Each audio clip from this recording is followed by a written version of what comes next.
Il pensait que ce serait une simple routine. 2 agents, une route isolée, et un vieil homme noir qu'il croyait sans pouvoir, sans soutien, sans voix. Mais ils étaient tombés sur le mauvais homme. Il ne portait pas d'uniforme ce jour-là, seulement une chemise en flanelle, un gant poussiéreux et des bottes vieilles de 20 ans. À leurs yeux, il n'était qu'un conducteur de plus sur une route du Sud. Mais ce qu'ils ne savaient pas, c'est qu'il était bien plus que ça. Louis avait passé sa vie à faire tomber des hommes comme eux. Il rentrait d'un déplacement discret dans une petite ville à la frontière du comté de Saint-Laurent. Son billet d'avion l'attendait à l'aéroport de la capitale, mais il avait fait un détour.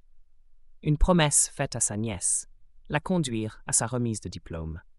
Il avait pris la vieille route boisée en pensant à la famille, au repos, à la tranquillité. Puis il vit les phares dans le rétroviseur. Une Dodge blanche avec les insignes du comté collée à son pare-choc. Pas de sirène, juste l'intimidation. Louis soupira et se rangea sur l'accotement. Le gravier crissa sous ses pneus. 2 policiers sortirent de la voiture. Le plus grand, Gabriel, mâchait un chewing-gum d'un air supérieur. L'autre, trapu et nerveux, portait des lunettes teintées malgré le crépuscule. Ils ne s'approchaient pas comme des agents de la paix. Ils avançaient comme des prédateurs. Louis posa ses 2 mains sur le volant, bien en vue. Une habitude, un réflexe de survie. Gabriel s'approcha. « Vous savez pourquoi on vous arrête, monsieur ?» Louis répondit calmement. « Aucune idée. »« Plaque non conforme. Peut-être un vol. Vous voulez bien descendre du véhicule ?» Louis hésita. « Je vais juste à une cérémonie familiale. »« Descendez, s'il vous plaît, » répéta Gabriel, cette fois sans sourire. Louis s'exécuta lentement. L'autre agent fouillait déjà la benne du pick-up. Gabriel tournait autour de lui comme un vautour. « Vous êtes d'ici ?»« J'y ai grandi. »« Et vous revenez pourquoi ?» demanda-t-il en fixant le pompon de remise de diplôme suspendu au rétroviseur. « Pour la famille. Avec un camion comme ça? Habillé comme ça? Vous êtes sûr de ne pas vous être perdu ?» Louis ne réagit pas. « Je suis exactement où je dois être. » L'agent trapu ouvrit la portière passager et trouva le sac de Louis. Il en sortit un dossier en cuir et un vieux badge de maréchal fédéral. Il resta figé. « C'est quoi ça? Faux papier ?» Louis répondit doucement. « C'est un insigne fédéral. Authentique. » Gabriel sourit avec mépris. « Vous êtes bien calme pour un homme qui va être arrêté. Parce que je sais ce que vous faites. Et vous aussi, vous le savez. » À ce moment-là, une 3e voiture arriva. Une jeune femme en sortit, l'uniforme encore rigide de fraîcheur.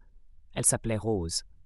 Elle regarda Gabriel et son collègue, puis Louis, debout, seul sur le bord de la route. Quelque chose dans ses yeux disait qu'elle sentait l'injustice. « Vous avez besoin de renfort ?» demanda-t-elle. « Non, » répondit sèchement l'agent trapu. « Juste un véhicule suspect. »« Ce camion est à vous ?» demanda-t-il à Louis. « Depuis 15 ans. Les papiers sont dans la boîte à gants. » Mais il ne voulait pas de papier. Il voulait dominer. Gabriel ordonna « Retournez-vous, main sur le véhicule. » Pour quelle raison? Refus de coopérer. Louis obéit. Pas par soumission, mais par stratégie. Il savait comment survivre. Le contrôle se transforma en fouille brutale. L'agent trapu sortit à nouveau le badge. Gabriel le regarda, haussa les épaules. Un jouet. Il le jeta dans la poussière. « Vous allez comprendre, » dit Louis, le dos droit. Rose s'approcha, visiblement mal à l'aise. Il n'a pas résisté. On devrait vérifier les informations avant d'aller plus loin. « Tais-toi, Rose, » lança Gabriel. « On gère. » Mais ce n'était plus du maintien de l'ordre. C'était de la haine. De l'humiliation. « Devinez ce que j'ai trouvé ?» cria l'agent trapu. Il tenait un bidon d'essence. « Posez ça, » dit Louis, plus ferme. Mais il ouvrit le bouchon et versa le carburant autour du véhicule.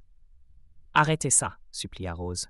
« C'est de l'incendie criminel. » Gabriel la fusilla du regard.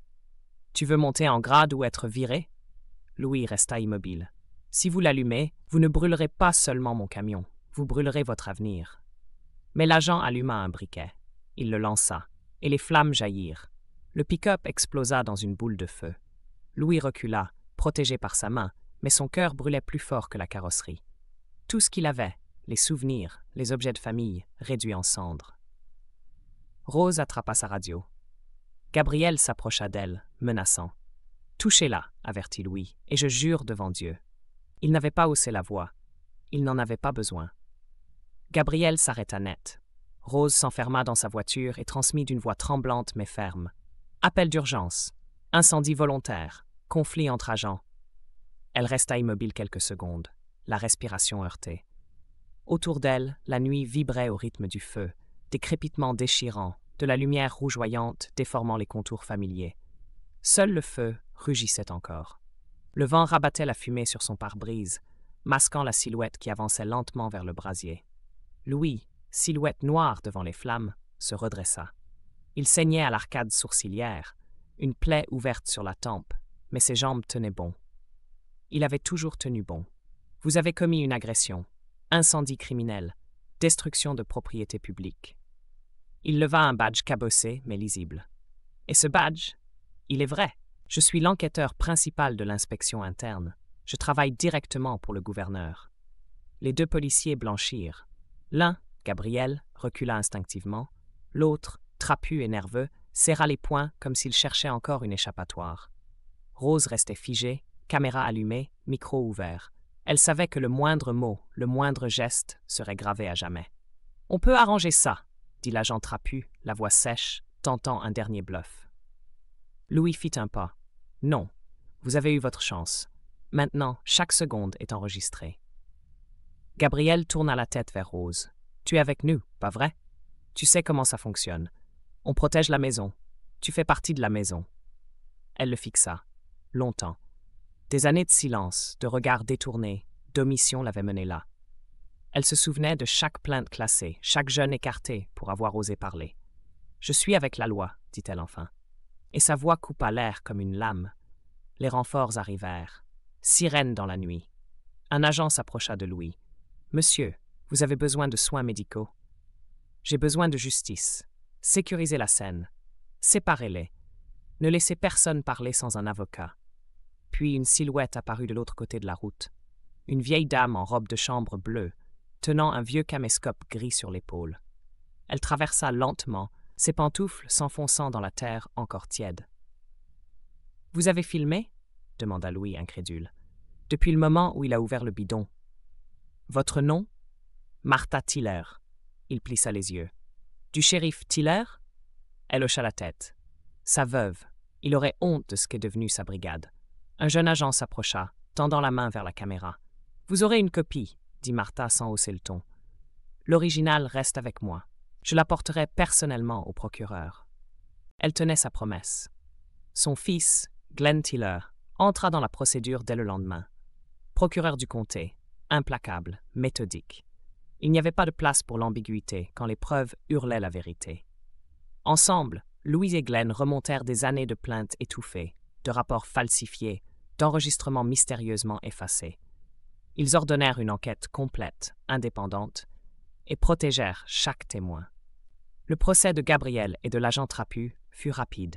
Les vidéos, les bodycams, l'enregistrement de Martha, les transmissions de Rose firent taire toute tentative de défense.